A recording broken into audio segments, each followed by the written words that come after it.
Hello, bienvenue, comme d'hab. Donc aujourd'hui, on va pas parler de jeux, mais on va parler plutôt de Grand Desert. Grand Desert, donc on va dire en japonais, et normalement c'est Goldorak en français, tout simplement. Alors, là j'ai commandé en fait cette maquette, vu comment dire la qualité que j'ai pu voir du moins sur des sites internet et sur des vidéos, je me suis dit bah pourquoi pas la prendre aussi. Donc je me suis dit bon allez on va tenter le coup. Je peux vous dire déjà que bon tout ça c'est quand même pas mal, mais je peux vous dire que il y a de la pièce quand même, hein.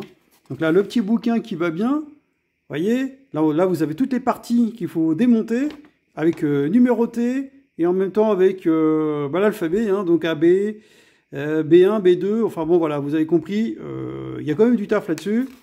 Donc voilà, en première partie, ici, vous voyez que on a déjà ça en premier à faire. Donc en fait, on a la tête, ouais, donc en fait, on a la tête, on a devant les cornes, enfin les choses comme ça. Bon, en fait, en premier, c'est la tête. Voilà, et donc en fait, là après, vous voyez, on commence à voir un tout petit peu pas mal de choses. Je vous dis, il y a vraiment du boulot. Vraiment du boulot, c'est cas de le dire.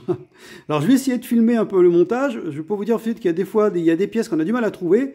Parce que vu la couleur des pièces, bah, c'est pas toujours évident de trouver. On trouve plus facilement la lettre, mais le numéro, bah, c'est compliqué. Vous voyez, voilà, on en arrive là. Voilà, il y a encore une page. Je peux vous dire, hein, il y a vraiment du taf, hein. Il y a encore là. Et encore là, c'est pour vous dire, hein. Là, 14, en fait, ça va jusqu'à 15 pages quand même, hein. Donc voilà. Bon, en comptant que la première, on va pas dire 15, on va dire plutôt 14 si on veut. Vous voyez, et là, tout simplement, on arrive à la fin. La STROH avec le cornofulgure. Alors, ce qu'il faut savoir, c'est que ce Grand Deezer, on peut quand même tordre un bras. Enfin, du moins un bras, ouais. Le coude, surtout. On peut tordre un coude. Mais c'est ça qui est plutôt pas mal. Vous voyez, donc en fait, là, une fois tout ça, bah, c'est fini, ça sera comme ça. Vous voyez, ça sera en présentation en même temps. Alors peut-être demain, je ne sais pas s'il sera fait déjà demain.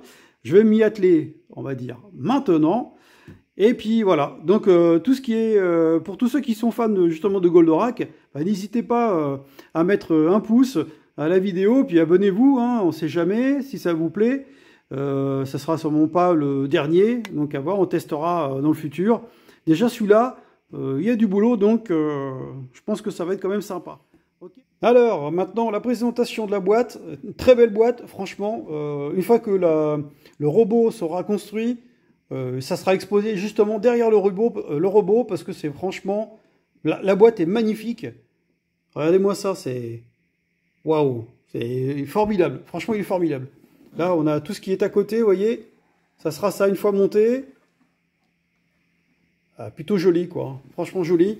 Donc là, je vais vous montrer à l'intérieur de la boîte.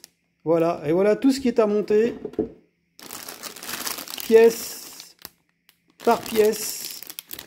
Voyez.